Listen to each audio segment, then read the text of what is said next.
Before I begin, can everybody hear me okay? Yeah. Okay. Why don't we go ahead and start with a prayer? In the name of the Father, the Son, and the Holy Ghost. Amen. Direct, O Lord, all our actions by thy holy inspirations, and carry them on by thy gracious assistance, so that every prayer and work of ours may begin from thee and by thee be happening through Christ our Lord. Amen. Our Lady of Divine Grace, pray for us. In the name of the Father, the Son, and the Holy Ghost. Amen. This conference is actually on Catholic tradition and liturgy, and I'm going to deviate a little bit from my notes, because as I was driving over here, I started to realize there's some certain things that most people really don't understand about the history of the liturgy, which is quite important. The first is that in the entire church, all rites of the Mass can trace themselves back to an apostle except one. Now, that needs a bit of qualification. What does that mean? It means that historically, if you take a rite, so like the Maronite rite, you can actually trace it back to where it actually began. Which apostle actually began or actually wrote the initial parts of that ritual in order for the sort of the Mass. And all 12 apostles have actually did that. All 12 did. The Roman Rite is a bit of a difficulty because of the fact that it's traceable back to about 300 to 200 around there after Christ, and then after that, excuse me, before that, there's a bit of an obscurity. It seems to be pretty clear that it does point itself to St. Peter, but we don't have the exact lineage that the Eastern rites actually do in relationship to that. But there is one rite, so if you take where the scholars are saying this is all heading, it seems clear that it's clear that certain parts of the canon of the Roman Rite of the old rite was actually written by St. Peter, and then of course it's amplified over time, and then by the time you get to 595, St. Gregory the Great codifies it, and from that point on there was very little change, usually with just addition to the calendar of saints, a few additions here and there, like the elevation of the Eucharist during the Octantine heresies. There was a few things that were actually added in order for that to be done. In order for the liturgy to get to its present state in 1962. After that, the theologians are pretty much consistent in holding that the new rite of Mass does not have any organic connection. It's still a valid Mass, of course, that's not the question. It has no organic connection to any of the rites that can trace themselves back to the apostles, because the actual Mass was actually devised by a concilium after the council that wasn't organically developed from the old rite. Now, some say that, well, Pope Benedict has made the observation that these are, the same rite, two different forms. Now, the difficulty is in that assertion, because a lot of the theologians have questioned that, and they've questioned it based on two principles. One is that historically it doesn't have any organic connection, so how is it that they're the same rite? The other thing is that historically a rite was always composed by three things. The first is the offertory. That is, you offer the thing to God, because every sacrifice has three components. The first is you offer the thing to God. And that is, you have to set aside the oblata or the gifts. You have to set them aside specifically for divine use. Once that happens, they cannot be used for anything whatsoever. These three components go back to how God established the sacrifices in the Old Testament. So once the offertory has been made, then it's set aside. Then the second thing is that you have to slay the victim. So if you look at the old Jewish rites, they would actually take a dove or something like that, or the lamb, and then they would take the lamb, it had to be unblemished, it was offered to God, it was then slain, and then later you had to consume the thing in order to make sure that nothing of it went to profane use. So that's the general structure of every sacrifice. And a rite is composed, according to the theologians from before the council, a rite is composed by those three elements. So you can tell that one rite is different from another rite based upon the distinctions that you will see in those particular parts of the Mass, that is in the offertory, the canon of the Mass, which also includes the consecration, and then the reception of communion by the priest, not necessarily the people, but the priest. So if you look at the Mass, then if you look at the three parts of the Mass, then it's the offertory of the new Mass is taken from the Talmud, which is a Jewish anti-Christian text, which most people are unaware of. It is not the same thing as the Offertory that has been organically developed through the Old Rite. So just the Offertory alone is considered different. The canon of the Mass, while the first Eucharistic canon is in substance the same as the old one, with a few things, with a few of the gestures removed, the fact that the second, third, and the fourth Eucharistic canons have no connection organically to this particular Roman Rite. Now, it's true that these have some historic way back, but the fact that a rite actually has several different ways in which those essential components can be done is the first time in the entire history of the Church that this has ever occurred. Then you have the communion of the priest, and that is the thing in which the consuming of the victim. So the first part is the offertory. The slaying of the victim is the consecration, where you separate sacramentally the body of Christ from the blood of Christ, even though they're both the body, blood, soul, and divinity of Christ, but you separate them sacramentally. That's the slaying of the victim. Then the consummation on the side of the priest, where he receives the communion, that's to consume the victim so that it can't be desecrated. Okay, so that's the general structure of it. If you look at these things, this is one of the differences between the Old Rite and the New Rite of Mass, that the Old Rite of Mass does not have the same structure that they did in the New Rite, and the New Rite doesn't have an organic connection to the rites that went before it. So then people say, well, why is this important? It's very simple. The rite of the Mass is something that in the history of the Church was not seen as to be in the prerogative of a particular generation to determine.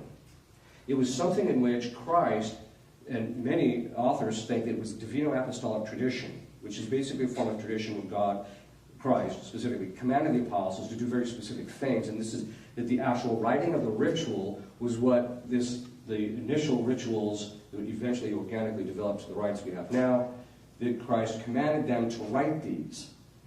These were written then, and then slowly over the course of time, there were certain augmentations and certain changes that were made in order to bring certain things in, but that the initial writing of a ritual was the prerogative of only the apostles.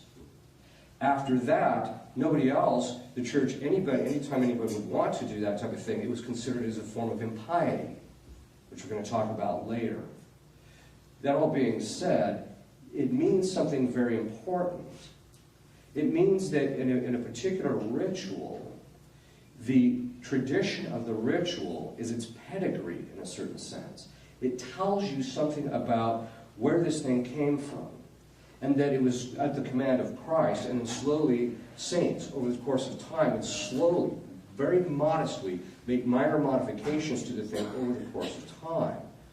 The idea of completely writing a ritual from scratch, completely doing it from literally where you just take parts and bits and pieces from all different kinds of rituals and construct it, I think, would have been completely considered in the past, completely contrary to how people actually understood the tradition of the liturgy to be actually understood. So what do we mean by the tradition of the liturgy? Well, it just basically means that each generation is handed the ritual, and then that ritual is to be passed on to the next generation. One of the things I'm going to talk about, I'll just talk about it now.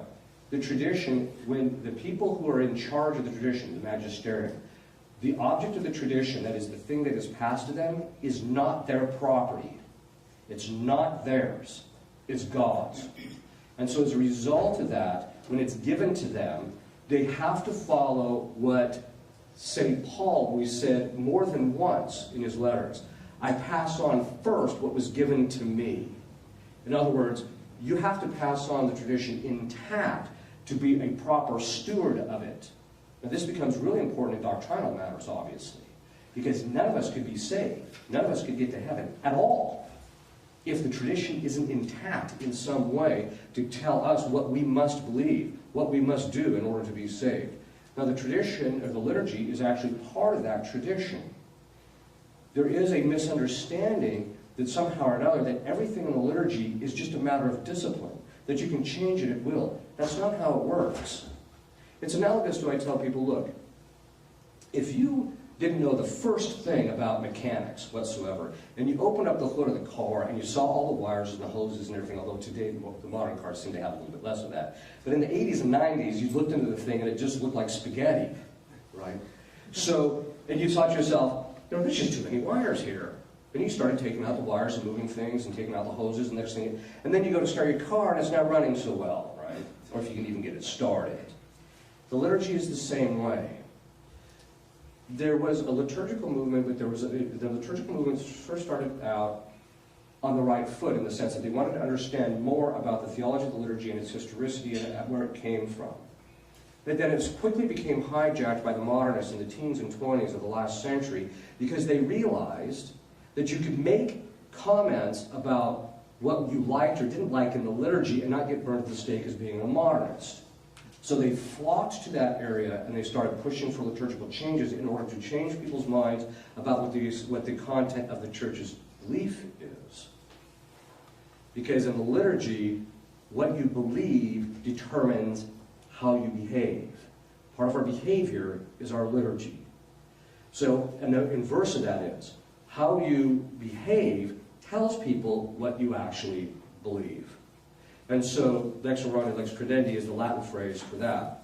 And so it was always understood that these things that were passed on were not the property of the magisterium. They were entrusted to the magisterium so that it would pass it on intact with legitimate development. Now, what's this development? Development is not contrary to what was passed. Development is taking what you already have and gaining a greater understanding of it. That's what authentic doctrinal development is. And this was a very key thing that was basically jettisoned by the modernists, who once they got into positions of power just started throwing things out. This is what happened when the liturgy got to the late 1950s and 60s. If you read, or even in the 40s, if you read people like Eucharist in the Mass of the Roman Rite and various authors that were writing during that period, their analysis of the liturgy was completely modernist. And why do I mean that? First of all, most that I've read of it wasn't based on a basic philosophical and theological tradition of the church taken to it and applying it to understanding what's in the liturgy. Instead, it was, making comments about how there were too many repetitions of certain readings, there were too many things of this should be cut down, this should be changed. So that by the time you get to the Second Vatican Council and you read Sacrum Concilium, you begin to realize that this is just the embodiment of all of the theology of the modernists that occurred actually before that. In fact, I tell people the book of Eucharist on the Mass of the Roman Rite, which is a theological discussion of the old rite of Mass, I said, after having read it, because I read the whole thing, why, I'm not sure, but I read the whole thing, and when I got to the end of it, I said, this man's scholarship is entirely suspect. And the reason I said that is because this guy wasn't, if you read it very closely, he's making statements about the liturgy that have no foundation in the liturgy. One of the things that have no foundation in history, if you take a look at there's a few theologians now that have been going back and say, they would say like, oh, well really in the early church they did X. So they went back and they looked, and they weren't doing X. And so what happened is they took this, they basically made up history, they were falsifying things, they bring this to the fore, and then they just say this is what should be done. Failing also to realize one particular principle, which is the church's liturgical development over the course of time was based on a greater comprehension of the theology and also its circumstances. So in the early church, yes, it's true that certain lay people handled the Eucharist, and it was a case of necessity. Once the persecution stopped, the church immediately put an end to that, and then from that point on, there was a very specific thing in which how the Eucharist was handled. So that over the course of time, as the church began to realize, look, you're handling God here. It's God. The same one that created the universe is the one you're holding in your hands. If that's the case, there's a very specific way you have to treat God. And that being the case, that's why, for example, in the Old Rite, there is so many, most people don't even know this, even when they attend the Old Rite. The church tells the priest everywhere his hands are to be during the entire duration of the Mass in the Old Rite. Where they're supposed to be, how they're supposed to be held at certain points, how liturgy is supposed to be, how the Eucharist is to be held, how the chalice is supposed to be held down every time the pall is taken off to make sure there's no desecration of the precious blood. The whole thing. So what does this really mean for us? It means if we're really going to understand, when we look into the automobile and see all the wires, we see the spaghetti. In order to understand that, we better know what each wire is for before we start making changes. This is exactly what was lacking in 1940, 50, and 60. They had only begun the historical research, and it was incomplete. And it was also something taken on in most cases by modernists, not all. So what ended up happening is you get to the 1960s, when there's proposals about what should and shouldn't be in the Mass, and it's in the wake of bad scholarship, dishonesty, because a lot of these guys were modernists, and also in a lack of understanding of where this stuff came from historically. There are still things in the liturgy we still don't know where it came from.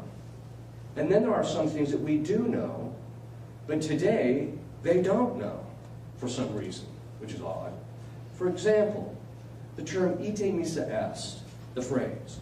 Most people think it says, go, the Mass is ended. That is not at all what that phrase means. It's not at all what it means. In fact, St. Thomas already talks about what the Father says it means. He says this. He says, basically what it is that in the consuming of the victim, there's a distinction between the sacramental sacrifice that occurs at the Mass and then the ritualistic sacrifice which is also occurring at the Mass. So that the ritual, even at the consuming of the victim, the ritual sacrifice is complete, consummatum est, that is, it's completed. But the actual so there's that particular aspect of it that the sacramental sacrifice occurred, but the ritualistic sacrifice still has a little ways to go yet. It's not finished. Now, the difference between consummatum est and finitum est, it is something that's consummated or completed and something that's finished, is a very fine theological distinction that 99.9% of liturgical theologians don't even know. Where does this play itself out in the Old Rite? If you look in the Old Rite, it actually talks about the fact that, if you read the prayers, up until the Placitivi Sancta Trinitas, okay, that's the last prayer. So what happens is, the priest turns around and he says, Dominus vobiscum et cum spiritus, ite missa est. At that point, from before that point on, the term offerere, which means to offer in Latin, is always in the present tense. We're offering this to you, we're offering this to you, etc. It's always in the present tense. The priest then turns around, and then for the first time in the ritual, it says, by the way, we're talking about in confines of the sacrifice we're offering, because the term offering is done in the past tense in relationship to Abel and Abraham, etc. But when you get to our actual sacrifice, it's always in the present tense. As soon as he says ite missa est, the priest then turns around and uses the term offer for the first time in the past tense. That's where it ended. Now, two things basically come up to this historically. The first is that the ite missa est, the missa refers to the sacrifice has been sent to God. It's now finished. The actual sacrificial aspect of liturgy is now finished. It's not just complete because the priest received the communion. It's finished. That's why he turns around and it's in the past tense. The second thing is, and this is one of the changes that Bugnini made even to the Old Rite, one of the things he did is that from the beginning of Lent until the Easter Vigil, the priest didn't say ite missa est. What he would do is he would say, he'd turn around and say, Dominus vobiscum et cum spiritu tuo, then he'd come, Domino Deo gratias, he would turn back around. And the reason that he didn't say ite missa est is because the sacrifice of the people still continued during the totality of the length of Lent. That's why it wasn't done. Okay, that's just a basic example. Today, they don't even know what the phrase ite missa est even means historically. You read guys that are talking about it who claim to have PhDs in liturgy or STDs in liturgy, and they don't even know what it means. And you're just like, and you guys want to sit down and start making wholesale changes to the liturgy? It's the guy pulling the wires out of the car. That's what we're dealing with. Okay, so what does this mean then? It means we're going to have a proper understanding of the liturgy. We have to go back to the tradition, because it's in the tradition that we find where these things came from, what they mean, why God wanted them, why God moved the saint to add this particular thing or that.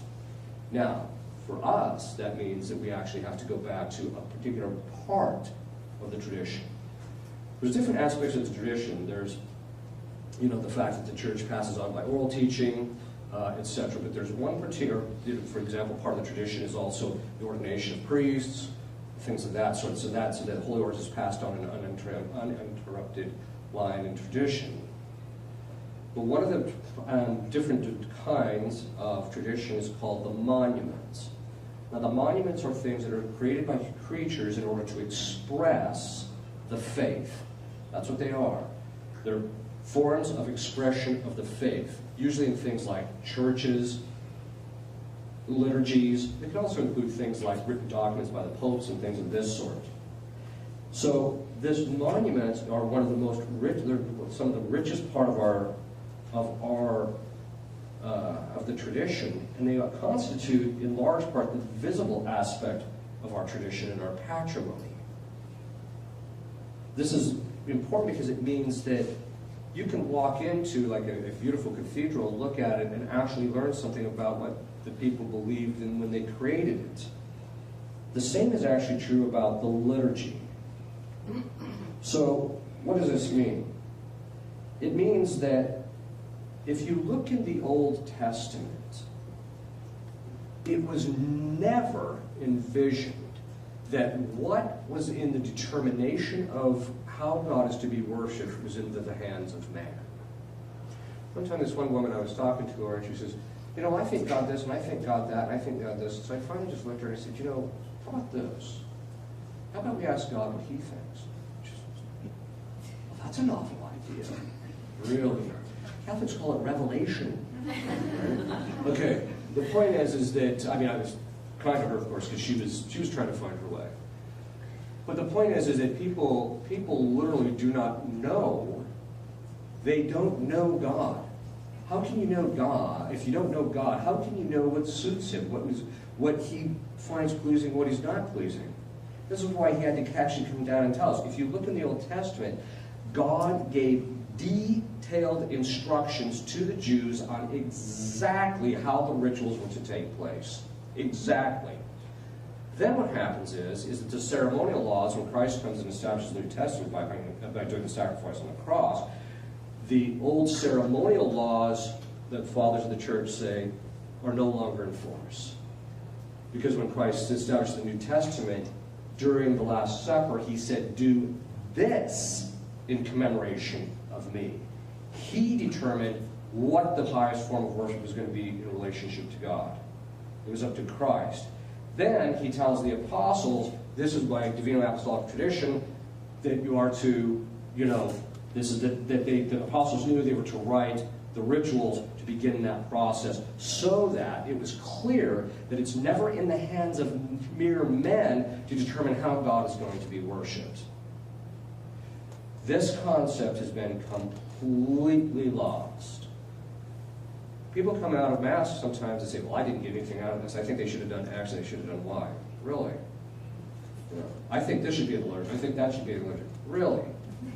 You ask yourself, what makes you so knowledgeable about God first? Because if you're going to know the means to the end, because the liturgy is the means to the end. It's the means for us to get to heaven. And if that's the case, then you better know your end. You better know God. He's the guy you're trying to get to. And most people don't have a clue, right? The second thing is you better know what means are really proportionate to that end. Because if I decide I'm going to go to Chicago and I'm going to walk the opposite direction, I'm not going to get to Chicago unless I walk for 24,000 miles and go all the way around the planet. The point being is what? Is that it's the gift of knowledge. The gift of the Holy Ghost of knowledge that gives a person an understanding of created things the way God grasps them.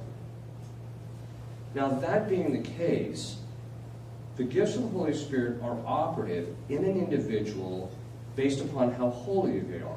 The holier the person is, the more operative these gifts become, because they've removed the impediments to those things that could block their understanding of the created order the way God sees it. And plus, God increases them. He increases the gifts as the person becomes holier.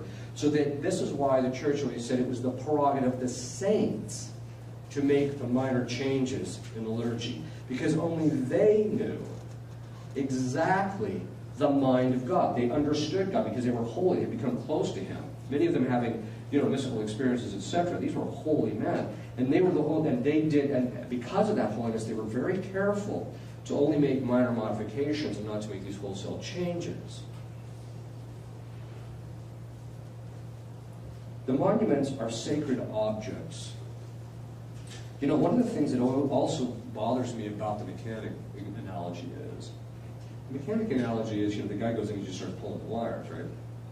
Well, if you're going to do that with the liturgy, where you're just going to start dissecting it, moving things, etc., it's not your property. And you're talking about a sacred thing here. Would you go in and just start pulling apart the Eucharist? No, of course not. Well, then why are you doing it to the liturgy? Well, granted, it's a less sacred of an object, but it's still the same. It's still this principle is the same. So there has to be you have to be very careful to recognize this as a sacred object. It requires, therefore, a very distinct way in how it's handled.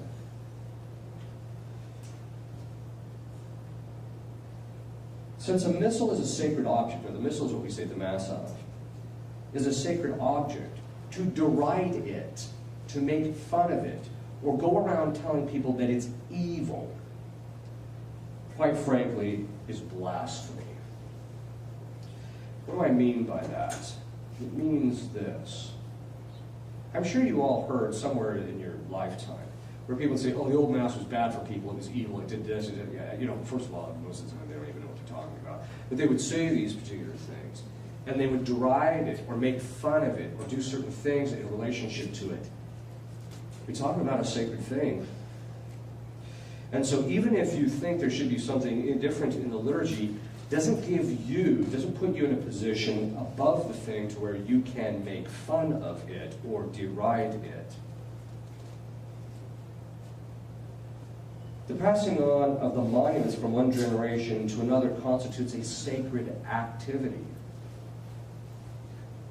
To block the tradition constitutes a form of lack of charity. It's a form of charity. It's sometimes also a form of injustice. But what does this basically mean? It means this: because you're talking about passing on the liturgy from one generation to another, you're talking about passing on the sacred object from one generation to another. Again, it's not your property. But it helps us to begin to realize is that when you're passing it on, you have an obligation to pass it on. We're going to talk about that tomorrow. But this is one of the reasons why in the Second Council of Ephesus it condemned the rejection of ecclesiastical tradition, including the monuments.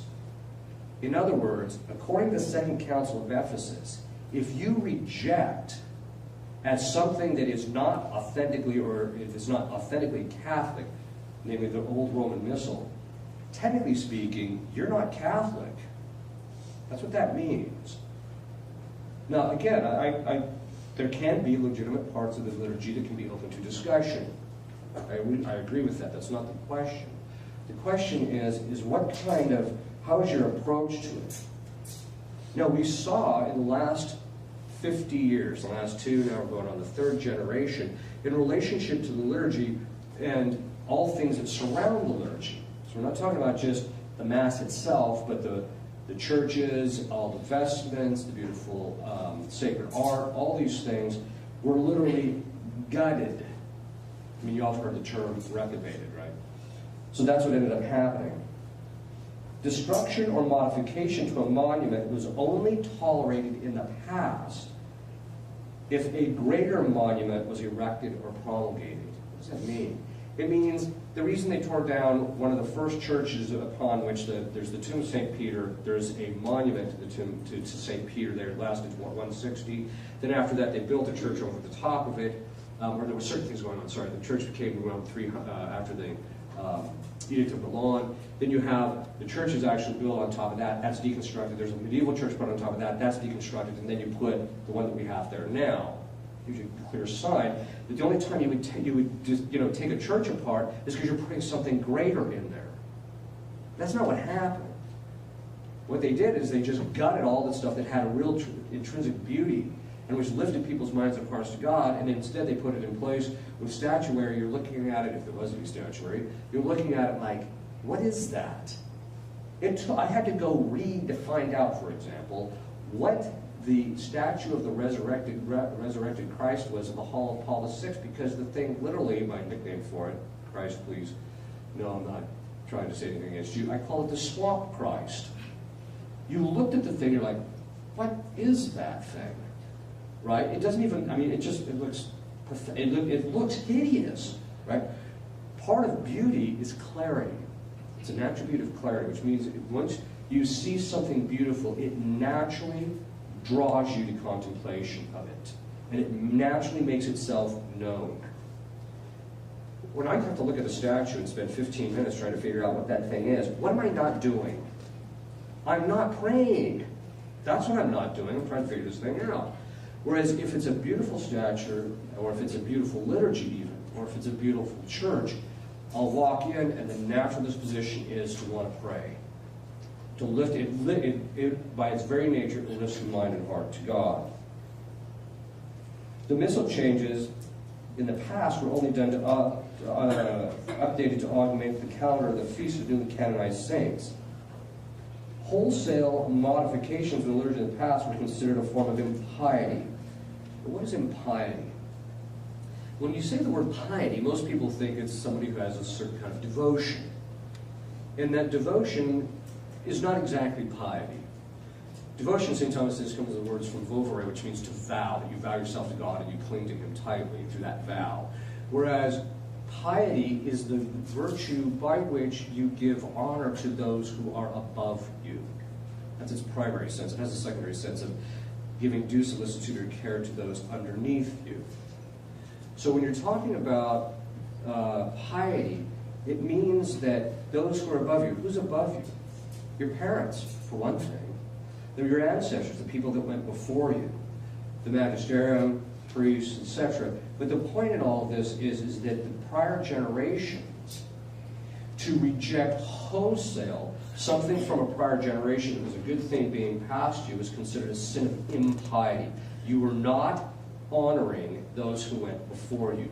You were treating them. What is honor given to? St. Thomas says. He says honor is given to excellence. He says, what's excellence? Excellence is that the thing is perfected, that in the case of human beings it has virtue, sanctifying grace, it's holy. So in the case of the monument, it's perfected. What's the perfection? Beautiful and intelligent expression of the Catholic faith. That's what's excellence. Not stuff you don't understand, not making stuff fuzzy so everybody feels like they can be part. None of that. That's not excellence.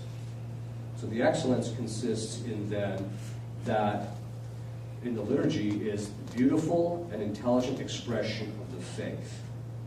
And that also comes in the case of that the sacraments are valid, etc. And that beautiful and intelligent expression of the faith surrounds the sacraments as a kind of an adornment of them. So when you make them ugly, you're degrading them to some degree. Therefore, if for centuries, from the time of Christ through the apostles, and that there was this organic developed liturgy, if you came along and said, I'm going to reject all of that and establish my own liturgy, no theologian from the past would have said that you had any sense of piety whatsoever.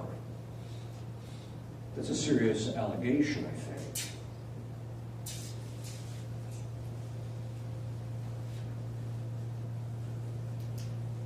Authentic tradition passes on that which has been given to us in the same state in which we got it, or in a more perfected state. Blocking or denying or modifying a monument, which concludes the liturgy, such that many of the elements are altars to presume that you are greater than the saints. Now think about this in terms of the liturgy. These people took upon themselves to create a liturgy which they considered better than the liturgy written and inaugurated by St. Peter, codified and perfected by St. Gregory the Great, St. Pius V, etc. You go down the whole history of all the saints that were involved in this thing, and they think they're going to create something better in a couple of years. It isn't going to happen. The fact of the matter is that any sense of humility before this thing would recognize, I'm not the guy to be touching this thing.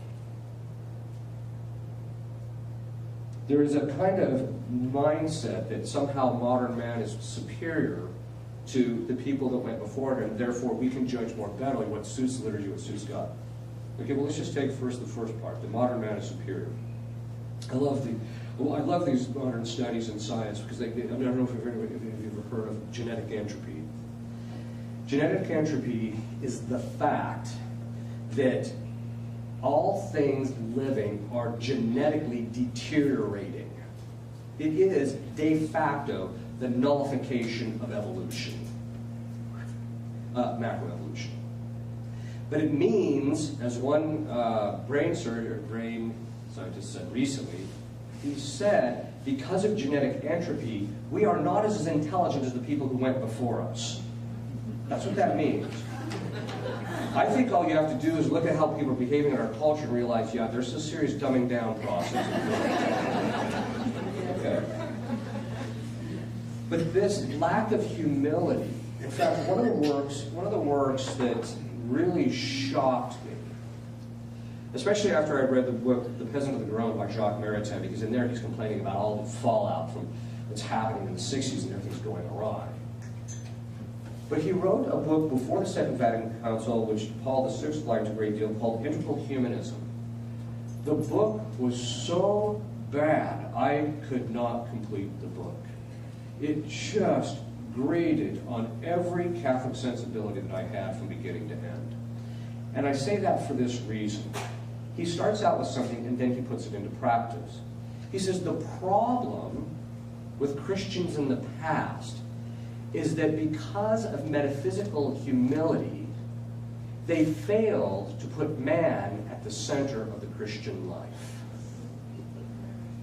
Okay, let's go back to what is the Christian life? It's all about getting to God. It's about salvation of our souls. It's about God. The liturgy is about God, not about man.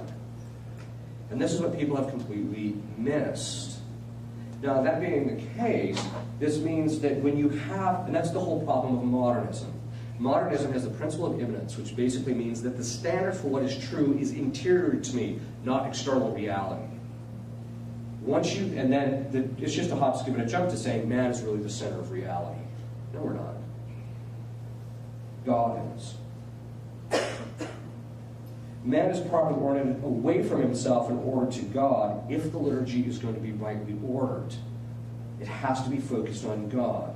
Now, it's true that you have to adapt it to human beings because it's something that human beings do. But that doesn't mean that the human being is the principle by which you judge something as good liturgy or not. It's God. An authentic liturgy, therefore, because human beings, now St. Thomas Aquinas observes with the whole moral tradition, actually, that we have a natural ordering to God. Now, he says that natural ordering isn't sufficient, and God has to give us grace on top of that in order to give us a further inclination to ordering to God in order for us to achieve our end. But that we have a natural inherent ordering to God. So that if a liturgy is rightly ordered to God, when a person of normal virtue, that is someone who's not disordered in any kind of grave way, goes to the liturgy that is rightly ordered, he is going to find it peaceful because it's going to fit the order that he finds within himself. In other words, peace is defined by St. Augustine as the tranquility of order. He's going to have that tranquility when he's at the Mass. I tell seminarians, they come and they say, well, there's guys that are about to be seminarians. I think I have a vocation to the priesthood. How do I discern what God wants me to do? I said, well, the first thing you have to do is the first thing you have to sort out. Do you have a vocation to say the old rite or the new one? Do not go into the new rite thinking you're going to do all sorts of things to bring the tradition to it. It's not going to happen. You might, in some dioceses, there's a few bishops who might tolerate that, but most bishops aren't going to tolerate that. If this is what you really want, if you want to be able to stand at the altar in complete peace in relationship to your priesthood, you're going to have to be able to know that the liturgy that you're saying is not, there's not some discordance in relationship to them. So, what does this mean? It means that you, as a priest, you can put up with a lot of nonsense, which priests have to put up with a lot of nonsense. You can put up with a lot of nonsense as long as the things that you're doing at the altar give you what you need, that there's a right order there. When you're fighting people at the altar, literally, when there's all sorts of stuff taking place at the altar that is just like, oh, just give up. After a while, it literally guts his interior life. Because not only does he have a natural inclination as a human being to have rightly ordered liturgy, but he also has the grace of the priesthood which inclines him to that, so there's this double whammy he gets if that's not rightly ordered. In fact, what most priests don't, and most people don't understand, is that the detailed control of the liturgy was to protect the priest, both from himself and from other people. And it was also to protect the liturgy. It was to protect the priest so that you didn't have Bessie Sue coming in thinking she's the head of the liturgical committee telling you how to say Mass. It was to protect the people so that they didn't have to go to Mass and say, was that a valid Mass? I mean, I think those were cookies. Were those cookies? I mean, what, you know, so you don't have that nonsense going on. The liturgy, therefore, because it should, if the nature of the liturgy is rightly ordered, it will appeal to every generation. Modern human beings are not different from their ancestors. We have the same human nature, which means a person of virtue and goodwill will look at the liturgy and have attraction for it. When a person, and as a person has a deep faith, when he sees the faith expressing, or the liturgy expressing the faith very deeply, he's going to have a real desire and a real attraction to it.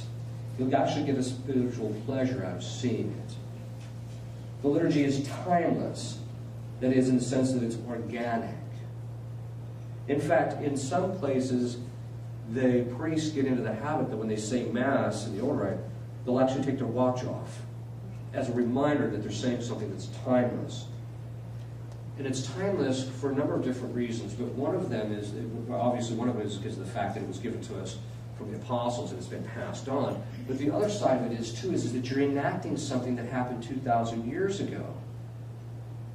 Through the sacramental splitting of the species, you are literally present in a sacramental way to the Calvary sacrifice. The thing is present to you in a timeless manner.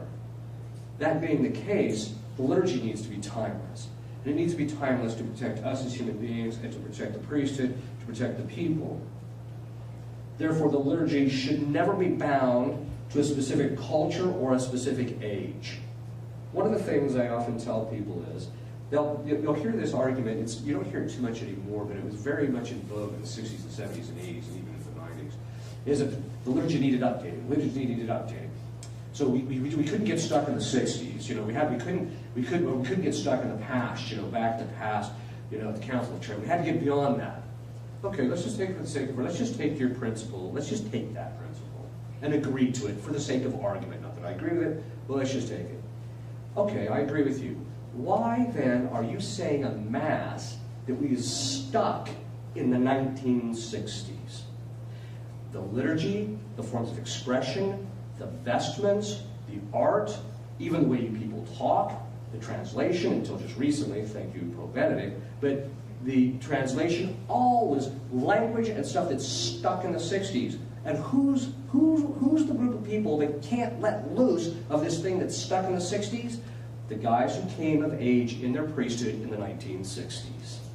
We're stuck in the 1960s. I feel like I'm in a time warp on Star Trek. Right? You're just like, okay, if that's your principle, shouldn't you be kind of moving things along a little bit by now? You know? And you're the ones who keep telling it has to be updated. I'm sorry, but one of the signs that we know that this thing ain't updated is the current generation find the thing. Right? Okay. And I don't want to be flippant about this. What I want is this, that as us as human beings, we start taking very seriously, and as Catholics, the Catholics, we start taking very seriously the last 40 or 50 years. What was the real motivation behind wanting a new Mass? What was the ambience at the time of the Church? Why is it that all leading Catholic indicators indicate that the more that they impose all these things that they wanted in place in the 1960s, the more they put those things in place, the worse things are getting? Part of, I'm sure you've heard this, that they say one of the definitions of insanity, it's not a definition, it's a description. They say one of the definitions of insanity is doing the same thing over and over and over again until you get a different outcome. That's what's going on right now.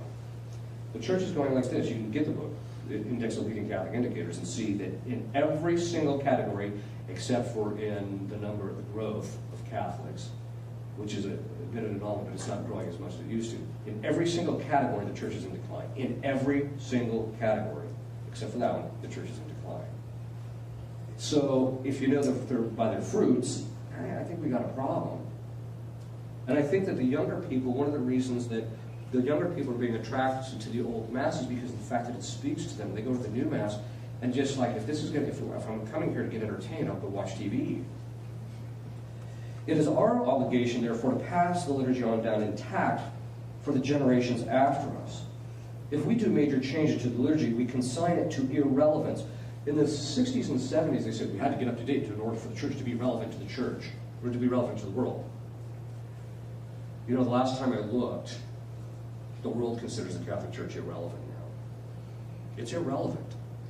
They're just pushing ahead. They're at this stage, their basic attitude is it's a wild-up operation. We're just going to persecute them and get rid of them. Because in point of fact, when the Church doesn't stand for the things that Christ has given to them, the world is not going to respond in a proper way. Now, there's another thing that's kind of a worker here too.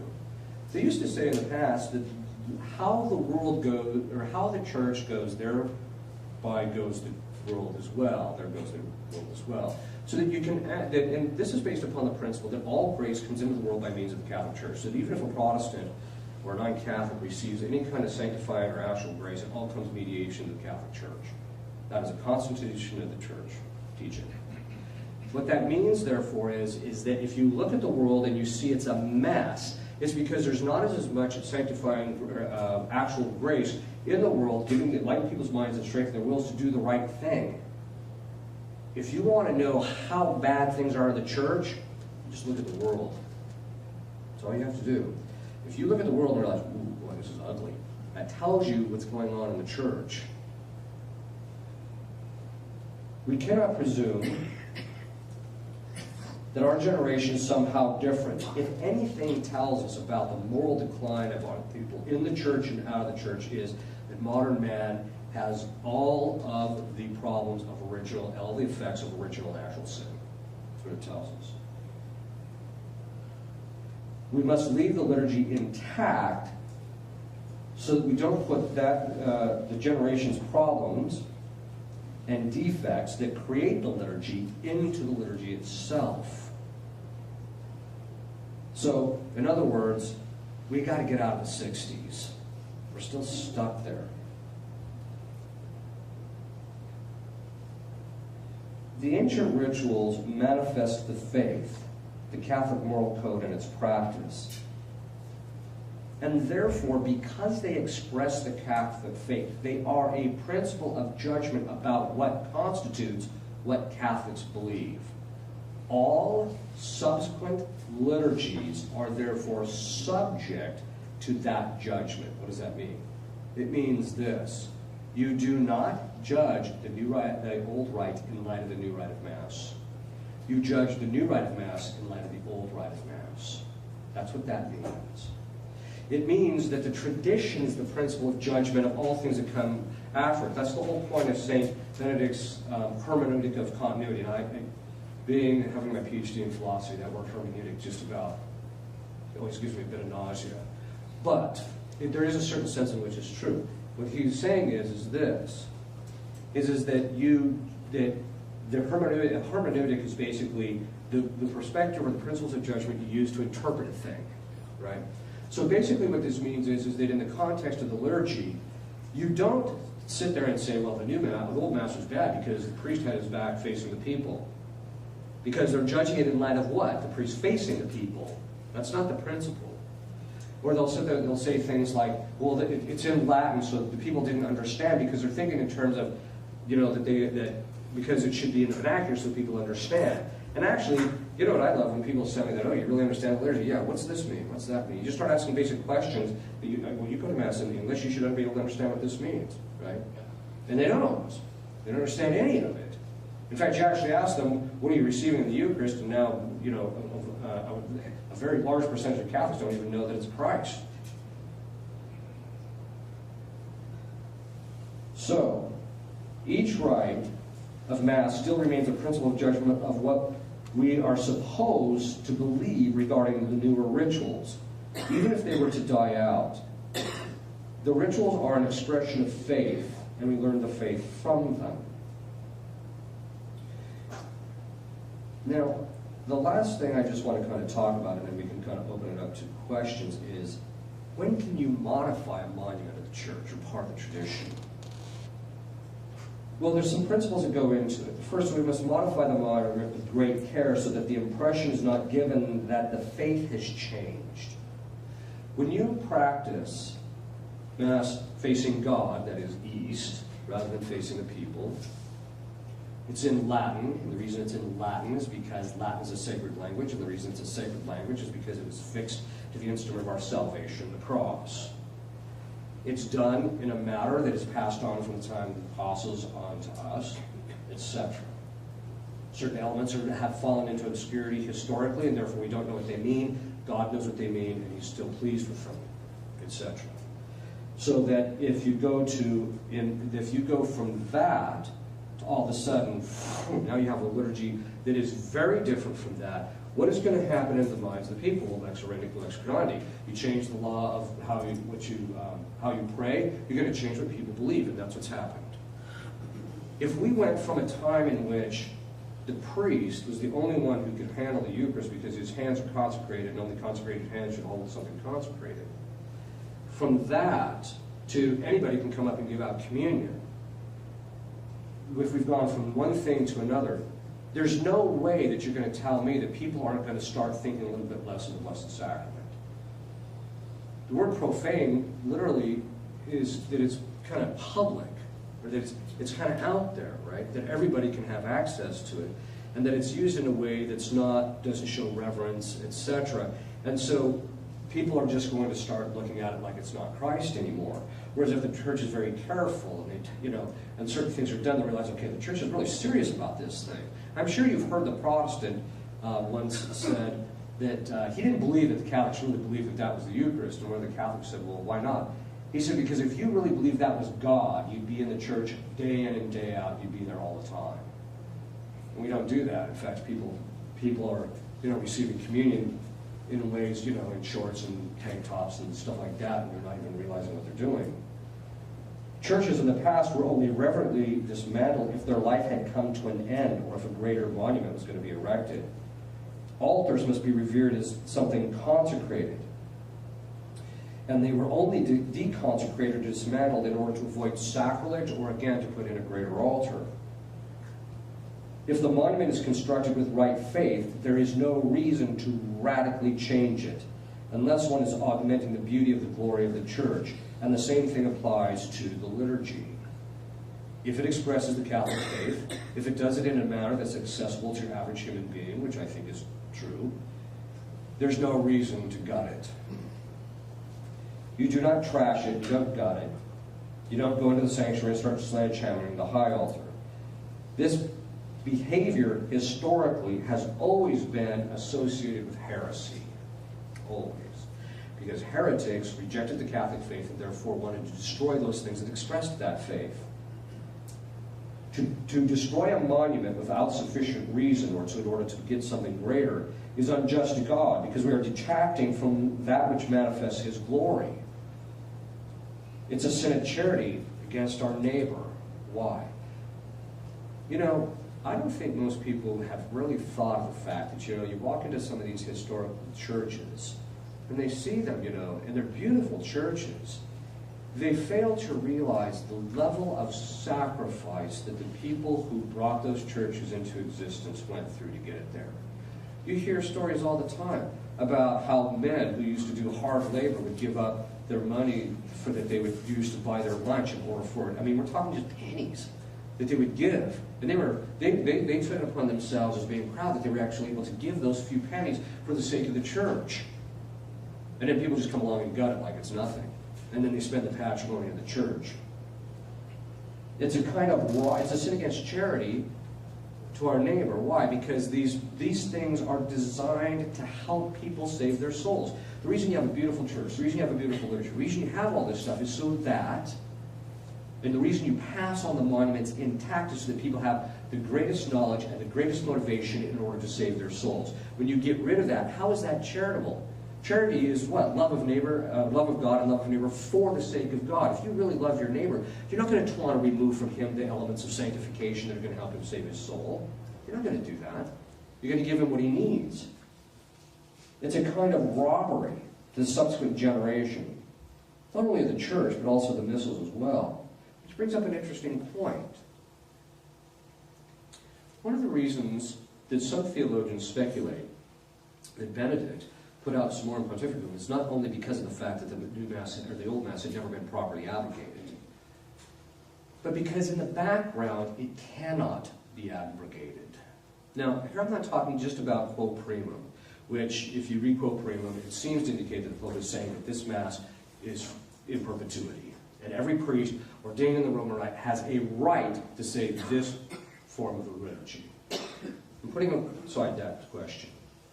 I'm talking about a theological discussion that was had before the Second Vatican Council and for some time, that when the apostles inaugurated the ritual, and that ritual was then passed on from generation to generation, that whoever was baptized into that specific rite, once he was ordained, he had a right to say that form of the liturgy. Now, that being the case, for example, I'll choose myself as an example, I was baptized in 1964, which means that was before the changes of the liturgy occurred, so actually, according to the prior theology, I have a right to say that Mass in which I was baptized. That's generally how the Code of Canon Law treats it. If you're baptized into the Eastern Rite, you're supposed to become an Eastern Rite priest and not a Western Rite priest. And in order to do so, you literally have to go to Rome to get dispensation. That's how serious they consider it. So there's something about being baptized or being part of a particular rite that gives you certain rights in relationship to it. And so to take somebody who's baptized into a rite, take it from them, and then tell them that they have to say something that's not part of their rite originally seems unjust, at least according to the prior theology. The monuments are under the care of specific individuals, and they do not have the rights to destroy the monuments since they belong to the general patrimony of the Church. This all belongs to all of us. So, lastly, that means, therefore, that there's an inseparable link between the liturgy and tradition. The nature of tradition is to pass on the teachings of Christ to subsequent generation. And it tells us that the means of sanctification are the following: sacraments, power orders, sacramentals, even the rite of the liturgy. What I'm saying is we have to start giving a serious, objective look to the two liturgies, and also just to the whole tradition itself, in order so that we can ultimately end up doing the will of God in relationship to this. In other words, we have to be willing to die to ourselves if we're going to pick up the tradition and act it in a way that's ultimately pleasing to God. Okay. Father, I know that I've seen pictures of Pope Paul VI there with like this panel of 6 Protestants that were in.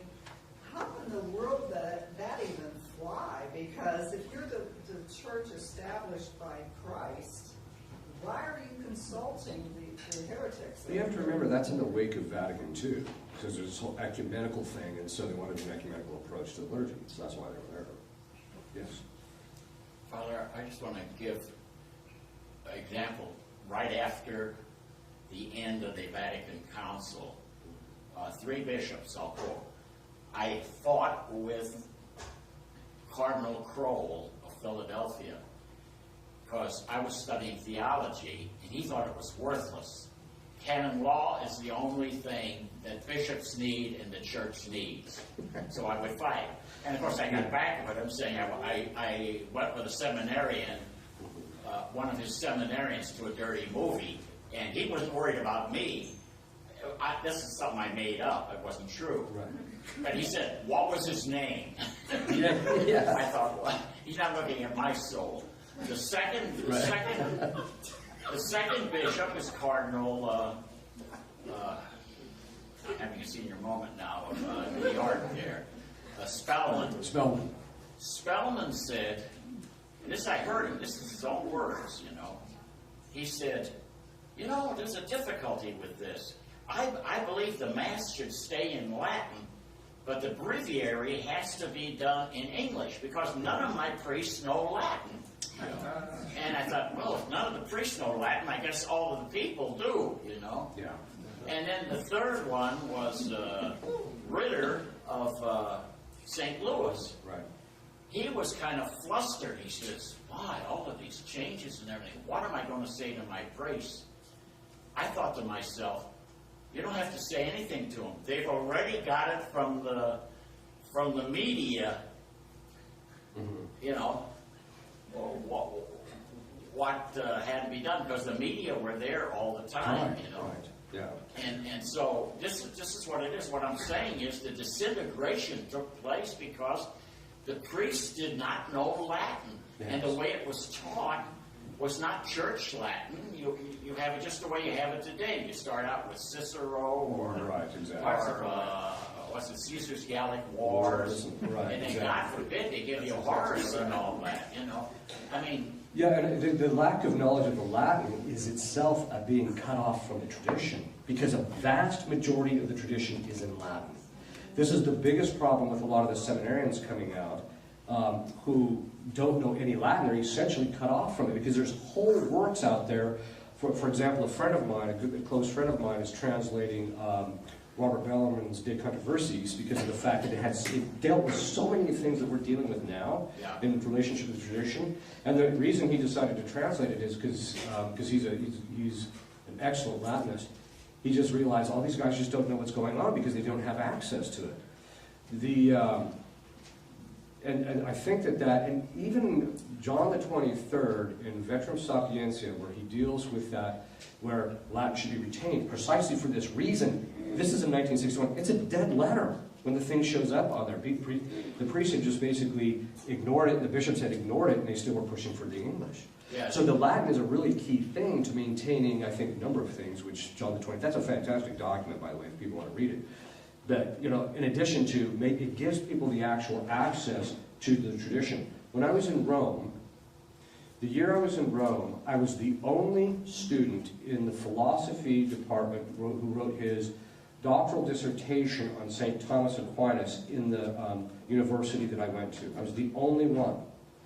And I asked... What university was that? University of the Holy Cross, the one run by the Opus Dei, which is actually, at the time, was a fairly decent, I mean, all things considered, it was fairly decent.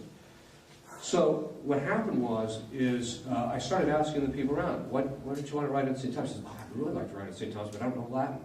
I was the only doctoral candidate student in that university, in the philosophy program, that actually knew Latin. That's a serious problem. That means you're literally cut off. And I thought to myself, wait a minute. How could you honestly think that you are a scholar of philosophy and not be able to read the text in their original language? That's nuts. You know, that tells you how much on an intellectual plane, because this is what happens. And we see this is happening in our own culture. When everybody gets selfish, they get stupid in the process. And that's what's happened. As modernism set in, the intellectual gas ran out very quickly. So now we're actually in the superficial stage of modernism, where you just hear things that are just intellectually daft. I mean, they don't even have any you listen to me like, really? You believe that? I mean, we could wipe that out with just one syllogism. What are you thinking? You know. But the problem is that because of that, you know, what's happened is that the loss of the Latin language has really resulted in a loss of the intellectual rigor in the church. It's cause and effect. There was a loss of intellectual rigor, so they got rid of Latin. But on the other hand, if you maintain the intellectual rigor of Latin, guys would actually, you know, they would be able to intellectually be able to kind of come up to speed, and that's all been lost. I mean, even when you read, I'll read from time to time, I'll read somebody's doctoral dissertation. It sounds like a book report, not a dissertation. I mean, the level, and this is the whole problem with modernism. So once you make yourself the standard of judgment, it's ultimately going to be about your emotions, really. It's not going to be anything intellectual. It's not going to be trying to come to, the truth is defined as adequation of intellect and thing. That you're not going to take your intellect and try and conform it to reality so you have a better understanding of reality and therefore have a more scientific knowledge of it. No. You're just going to look at things and say, well, do they make me feel good or not? Well, you know, you don't have to have too high of an IQ to engage in that kind of behavior. And that's where we're at. By the way, I don't mean to be flippant. I'm very concerned that, you know, that the intellectual life of the church, there's two problems, I think, in relationship to the intellectual life of the church. First, it's just collapse. The second side of it, because people say to me from time to time, you know, there's no great theologians out there today. I said, you're right, there's not. But the second side of it is the, I'm having my senior role. There's a collapse in the intellectual life, but there's also just a general lack of even wanting to pursue the intellectual life in the church. It's just gone. Any other questions? Yes. Or someone in the back up there. I have a question for you. Communion in the hand, it's very, very bothersome. Is there a possibility that it's retractable by the Holy See? What's that? Communion in the hand. Oh, yeah. Could you repeat the question for the Yeah. guys that are half deaf? Is communion in the hand retractable by the Holy See? And the answer is yes. Yes. They could do it if they want to. So, yeah. Yes. Okay, well, we were all taught that the Pope cannot err in matters of faith and morals. This is certainly a matter of faith. He's head of the magisterium, so how did all of that happen? Come to my lecture tomorrow and I'll answer that question. Which one? You have to Which one in particular? Because we have an obligation for this third one, but we can make it to the first one and have the one the called second. magisterial authority. Which one's that? That's the third one, isn't it? Yes, the third one.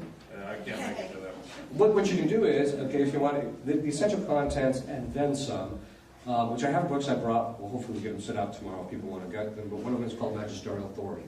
And it deals with the fact that Vatican I put conditions on papal infallibility, and that outside of that, the Vatican has very technical language about how stuff is supposed to be treated that's outside of that. And essentially, if you think that he cannot err when he's speaking outside those conditions, that's proximate to heresy. That in point in fact, he's only infallible under these sets of conditions, which we're going to talk about But tomorrow. isn't that a matter of faith? Yes, it's a matter of faith and morals, but he also has to be speaking by virtue of his office, to be binding Christians, all Christians, and also the totality of the church, etc. So there's a whole set of conditions. So the promulgation of a particular liturgy or something of that sort doesn't mean that he is not committing error in that particular case. He can commit error in that case. That's the whole point of that, and that's one of the reasons I actually wrote this book, because there were 5 historical instances where bishops who became pope said things contrary to the faith while they were pope. So that's why Vatican I said these are the conditions. Outside of that, we know he can err. It's within these conditions that he can't. So, and that's why it's very key to understanding those conditions, and then understanding, okay, well, what do we do with the stuff that's outside of that? And that's what we're going to talk about tomorrow. Yes. What happens to the missals after they're through their gate in church? I'm not sure I follow. Oh, you mean I think they just throw them out, don't they? Yeah, I should just, They don't have any. what's that? They don't have any ceremony because aren't they considered? Well, by missal, you're thinking of the hand missals that people use. Yeah, no, those aren't necessary, unless they've been blessed, those are. I'm thinking in terms of the contents of the missal itself is a sacred thing. And the missal in the Old Rite has to be blessed in order for it to be properly used at the Old Rite anyway. So it's already blessed. Are you talking like the St. Joseph's Missal? Yeah, the hand missals aren't necessarily, well, the contents are sacred. So how you dispose of them, you shouldn't just chuck them, but it shouldn't, they're not blessed, so you don't have to treat them exactly the same way as a sacred object either. Yes? Well, I, in all honesty, wouldn't be sitting here without the changes. So I am wondering, I see it as a building, honestly, and the Latin Mass and the Latin community is declining. Is there any way that it's possible it can build back up so that there's equality in the... Technically speaking, the Latin Mass community is not declining. The number of people attending the Latin Mass has risen in the last 20 years by like 1,000-fold. And now that I have a deeper faith, Yeah. I get things out of the Latin Mass. Right. But 5 years ago, I wouldn't have stepped foot. So through Yes. the newer rites, I was reached. Yeah, that sometimes happens. I mean, sometimes people will go to the new Mass and that's kind of their entry, and that there's certain things. But one of the things, but I think that you kind of said it yourself. Once you understood the faith better, there's kind of a way where you can get more out of the traditional Latin Mass. So the point being is that that's actually one of the signs that people don't like the Old Mass. What it's very often a sign of is their lack of knowledge of the faith. And I think to me, that's the core problem, is the lack of knowledge of faith in the church right now. For me, it's not necessarily the liturgy. Well, it's a chicken or the egg question. By the way, we know the answer to that. My mother was raised Catholic, and Right. actually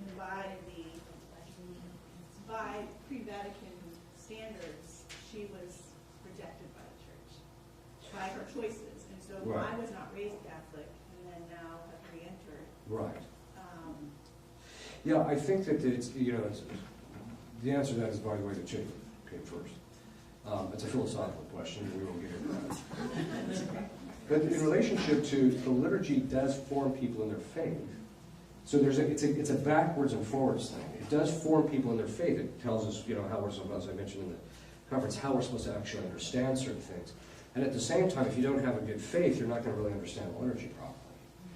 So, I don't think it's just one or the other.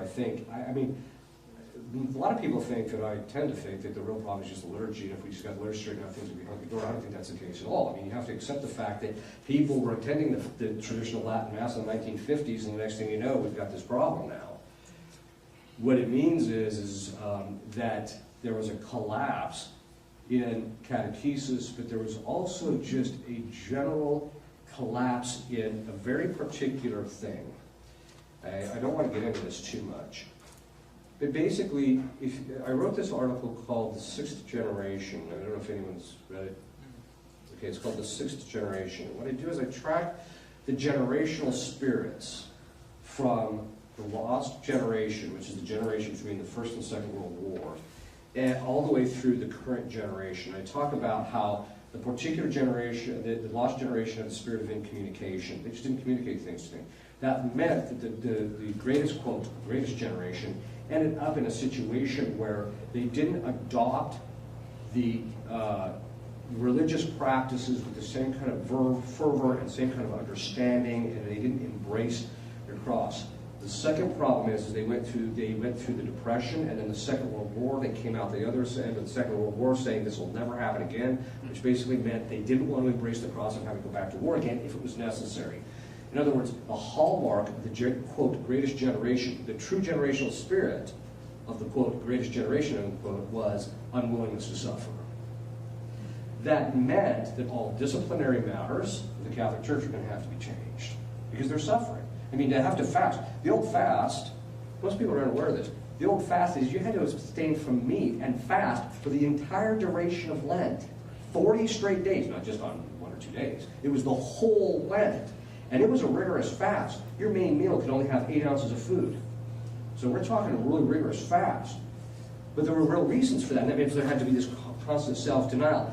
They didn't want to deny themselves anymore. And how do we know that? They raised the hippie generation, who they just indulged to the point where now they're completely uncorrectable. Right? Okay. So what's the problem? The problem is that that generation was, in fact, handed the tradition intact, but it was done in such a way that they didn't appropriate what was brought to them because it wasn't properly communicated. And so as a reason, in other words, it wasn't communicated in a way that they really grasped it and saw it in the same way that prior generations had.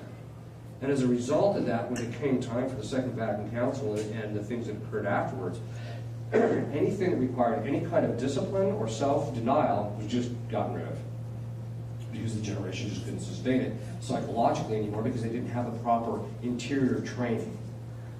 And I think so they had the old Mass, but they didn't have the proper spiritual formation which gave them the ability to sustain it and to pass it on intact without alteration in a selfless way. Which I think is a pretty big issue. Because, we call it the greatest generation. Don't get me wrong, I mean, my parents are that generation, and I consider them some of the most decent, the best, nicest, most wonderful people I've ever met in my entire life. I mean, there's just no question about it. But that greatest generation, let's look at the history. They're the ones who promulgated the new Mass. They're the ones who got rid of all the disciplines of the Church. They're the ones who sowed the confusion in the doctrines of Vatican II. They're the ones who actually got rid of a number of things that were part of the culture that would actually make it possible for these things to happen. This is the group that actually raised a group of people called the hippie generation that basically brought the sexual revolution. You can go down the whole litany of all the things that this generation actually really did, and it's hard to argue that it was the greatest generation. Now, don't get me wrong. I think that the people individually of that generation are some of the most wonderful people you'd ever meet. But on the other hand, I think that collectively it was a disaster. And I don't mean to be harsh, by the way. My intention isn't to be harsh. It's just to give an honest intellectual assessment of this. And by the way, it doesn't apply to everybody in every generation, right? Because you can have people like I had a close friend of mine that grew up in the hippie generation. I said, "You're part of the hippie generation." And he said, "Yeah, I know, it's a burden."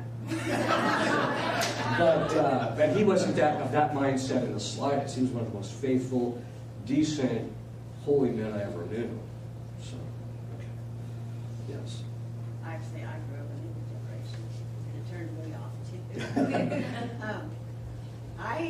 My question is about the priests that are being trained in the seminaries. I had a former pastor in the Kansas City area who is probably in his late 40s. And I had asked him several questions that I actually knew the answer to because I studied Baltimore Catechism in grade school, which is Catholic grade school. But other people didn't know the answer, and I was not an authority. Correct. So I asked him, and he didn't know the answers. Yes. To those, and that bothers me terribly. Is there something that is going to be done about that, or how they're? It really depends on the seminary you go to. Ebbs and flows. Some seminaries are better than others.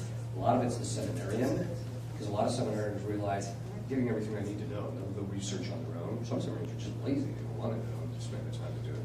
So I think that's actually part of the problem.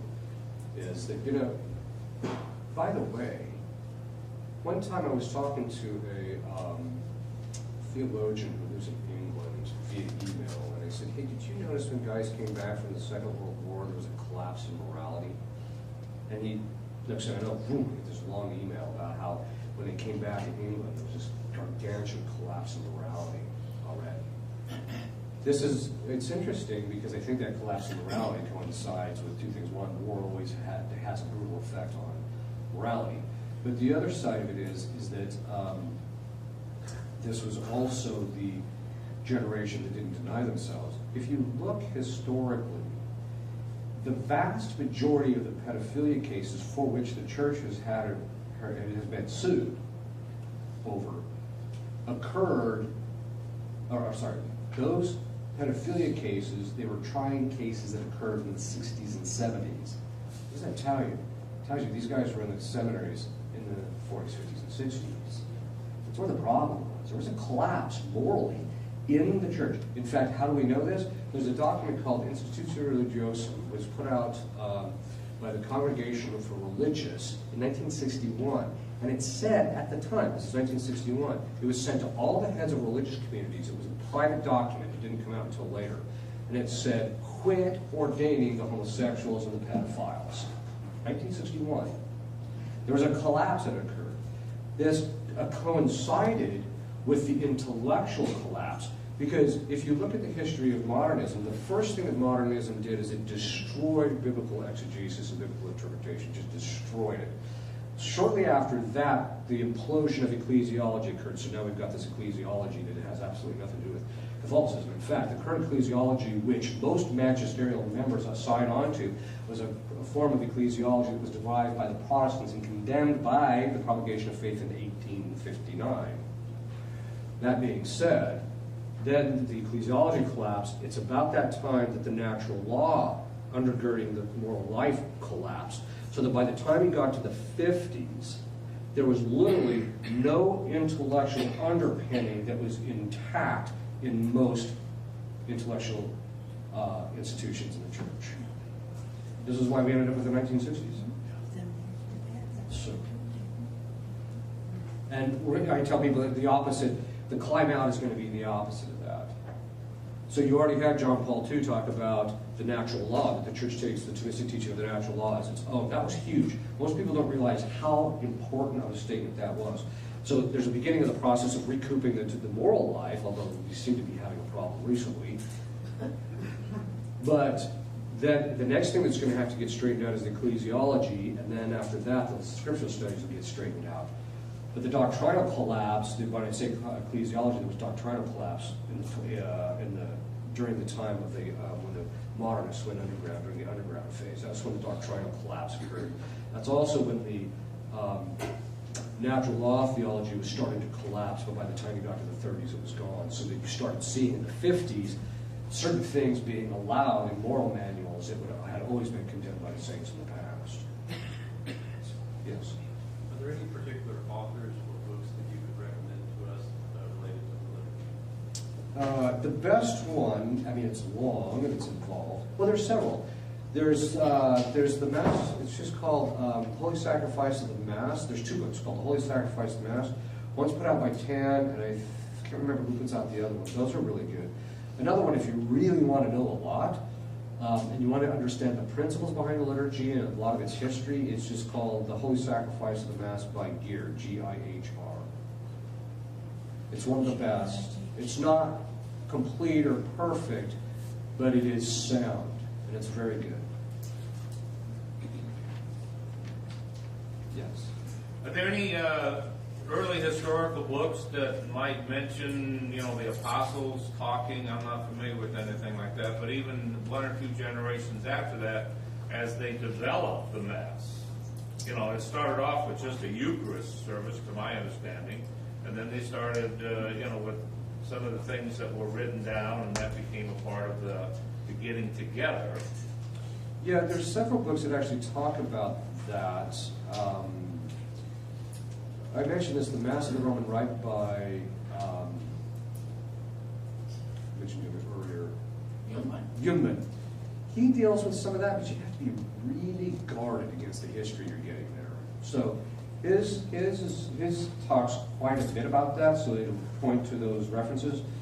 The liturgy actually, because the apostles had written basically the canon of the Mass, they wrote the Offertory canon Mass, and then later it got developed a little bit more. The liturgy, there's a misunderstanding that somehow or another that the liturgy was just, basically they show up, they consecrate, eat, and leave. It was actually a bit more developed than that by the time the apostles left. So by the time of the death of the last apostles, the liturgies are already fairly developed. So that the development that you see after that for the next 400 or 500 years, which later is not as extensive as most people realize. I mean, it's not as extensive as most people think, I should say. So, and this thing of, in the beginning they just did this, they just did that, that's based on historical ignorance. And that was propagated by a lot of people who wanted to change the liturgy. to simplify it. Let's go back to the way it was. Well, first of all, Pius XII said that's called archaicism, and he condemned it. The second part of it is that the church developed things based on its understanding, and so we don't want to necessarily go back to the prior practices. The development actually gave us better practices. But a lot of it also had to do is that the liturgy was a bit more intact than most people want to actually admit. Fairly early in the beginning. The other thing, here's a great book. It's called How the First Mass Was Said. It's put out by TAN.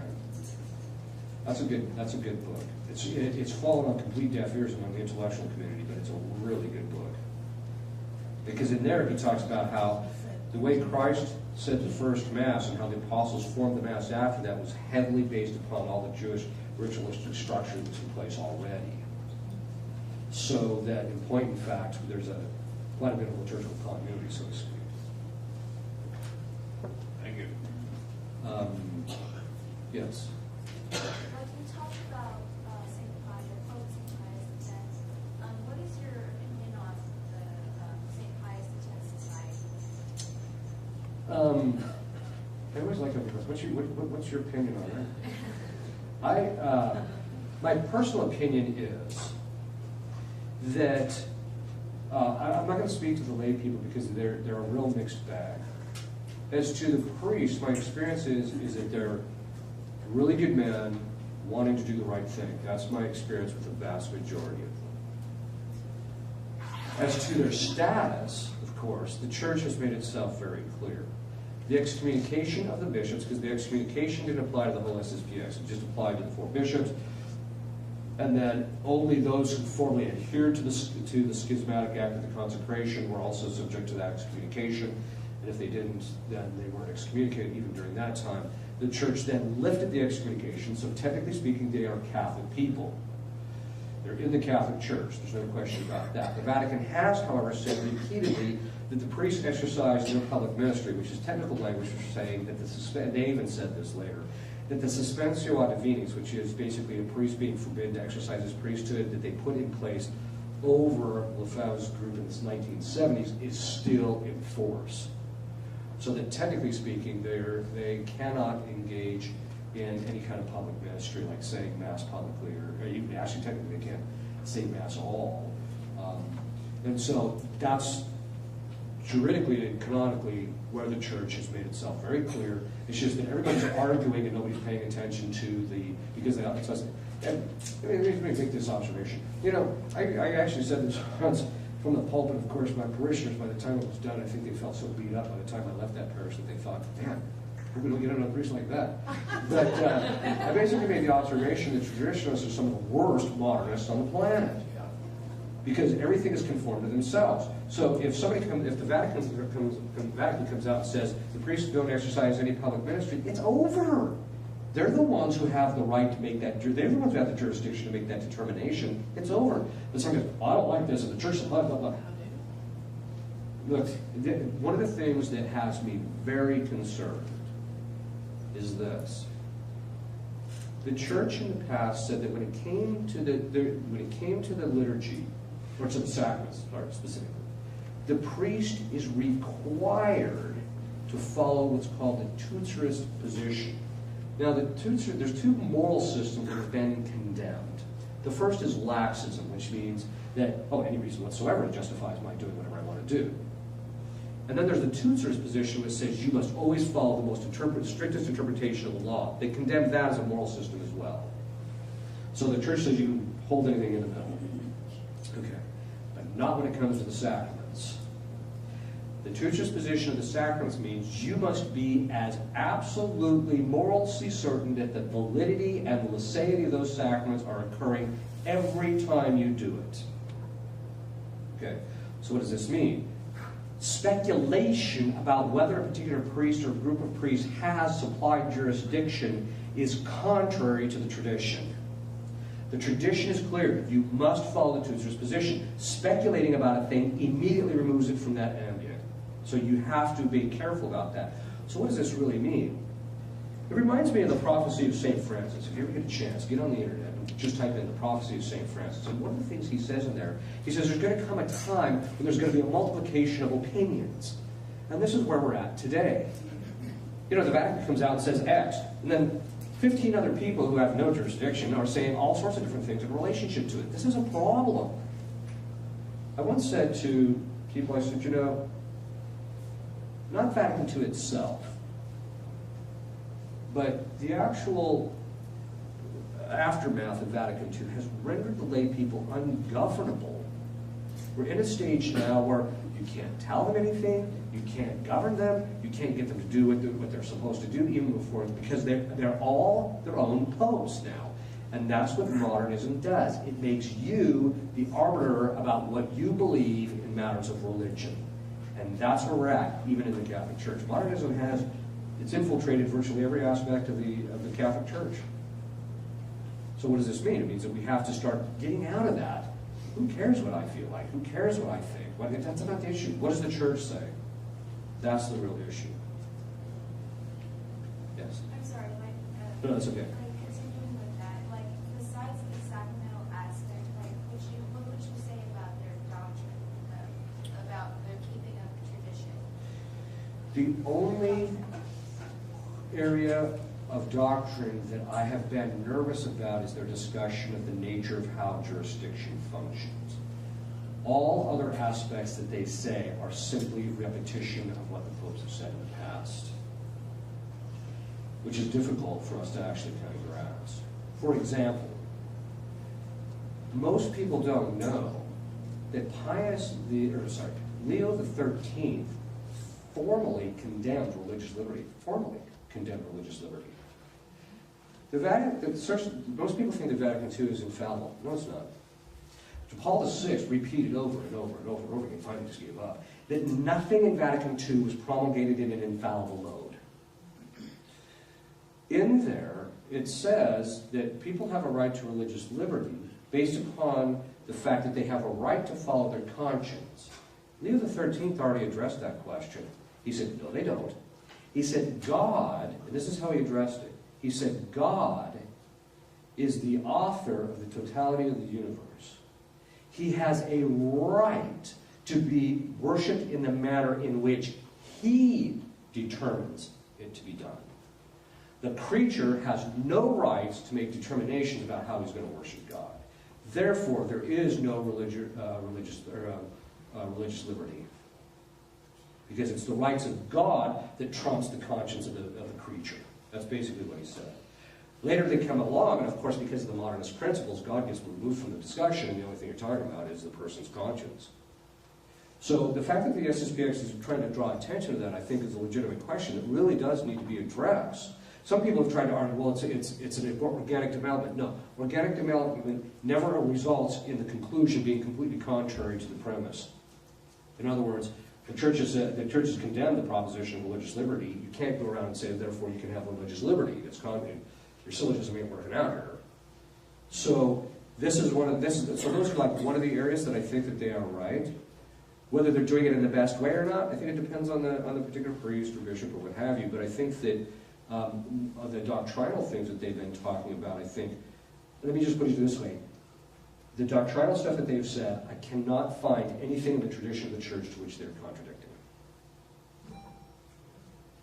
Other than the stuff about jurisdiction, that's the stuff I do. But I'm not that worried about that. I think if they can just get canonically regularized, then where they get the actual ordinary jurisdiction, I think that those things will just get cleaned up pretty quick. And then one last question, yes. Did modernist movement start 500 years ago? No, it just has a lot of similarities to Luther. The similarities that it actually have is that Luther transposed the authority about making determinations of what is matters of religion to the interior conscience of the interior individual. So that the Holy Spirit in God enlightens you interiorly, and so you look interiorly for the determination of what you believe. And that was to get it out of the hands of an authority and a magisterium. That he did that, but there wasn't the philosophical development that was necessary at the time. It's not until you go through Descartes, Hume, and a few other people, and especially through Kant primarily, that after Kant, that's when the philosophical underpinnings of the epistemology that's necessary to uphold that there's an objective reality that you can know, and because revelation is introduced into objective reality, and so if we're going to know it, we have to be able to know reality. Once that's removed from it, in the minds of the intellectuals, okay, you can't know reality, because it's a very detailed thing. I deal with it in my book called Topics on Tradition. But basically, what happens is you don't know reality, so that de facto means if I'm going to have any relationship with God, I have to find it interiorly to me, and that means that God will speak to me in my own voice or whatever is inside. That philosophical foundation is what really started the modernism. So that's why the modernism doesn't really begin until like 1820s or so, maybe a little earlier, in relationship to the Catholic intelligentsia. That's when it really begins, because you had to have Kant on the scene creating a difficulty, epistemologically. So they don't really have, but what ended up happening is they ended up adopting it and taking on a lot of similarities to the Protestant Revolution, primarily because of the fact that the principle of the interior life, your own interior, yourself being the principle of judgment, they have that same principle, but they develop differently. Yes. On the ecumenism, what is, I guess I don't understand the whole point of it, other than to hopefully bring those people into the Catholic Church. Right. But as far as I can see it, it just seems like the church is accepting their faiths, their religions as okay. And I don't see that. I don't see how they can possibly even call themselves Christians when they are not practicing what Christ himself told us to practice. This is true. I agree. The question of ecumenism really boils down to two things. The principles that undergird what you really think ecumenism is. Is ecumenism just a form of evangelization, where you enter into some type of discussion with people so that you can lead them along? Well, that's just evangelization. Why do we need a new word for it? Or is it just a way of entering into dialogue so that we can have some type of peaceful harmony, because of the fact that we really don't believe that the Catholic Church is the one true religion? Is that what that means? So there's that question. That's the first question. The second question is how do they actually engage in it? So the question is what do you believe? And then the second question is this putting that into practice? And I think that most people involved in the ecumenical movement, not all, but most of them don't really believe the Catholic Church is the only divinely established means of salvation. They just don't believe it. That doesn't necessarily mean that you can't enter. I mean, the term dialogue, I think is one of those terms that's so heavily used that by the time you get done with it, you're like, what does it really even mean? I think that it's really a case of employing what the church has always said. When you look at the missionaries in the past, when they went into a place, they didn't start talking about religion right off the bat. The first thing they would do is find out what these people need, get them to the point where their material needs were taken care of so that they would free their mind to actually pay attention to religion. And in the process of that, people would realize that these were people of goodwill, and then they would see the supernaturality of the religion, and then they would convert. So there's always been a recognition that you have to go to where people are at, find out where they're at, talk to them about where they're at, and then bring them to where they need to be. There's always been that. But that's the real question. Do we believe that the Catholic Church is the only divinely established means of salvation? And if it is, then that means these people have to get in here. If we don't, then we actually believe, then if we don't believe that, then you don't really have to get them in. You just have to sit down and talk and kind of work things out about how you're going to deal with each other, and that's dialogue. So, that being said, there can be legitimate uses of the term dialogue. I just think that it's one of those things that what it's degenerated into is just compromise. So, okay. If you'll kneel, if you're capable, if you can't sit, I'll give you a blessing. Benediction Deum omnipotens, Patris et Filii et Spiritus Sanctus, et super bonos sit mani et semper. Amen.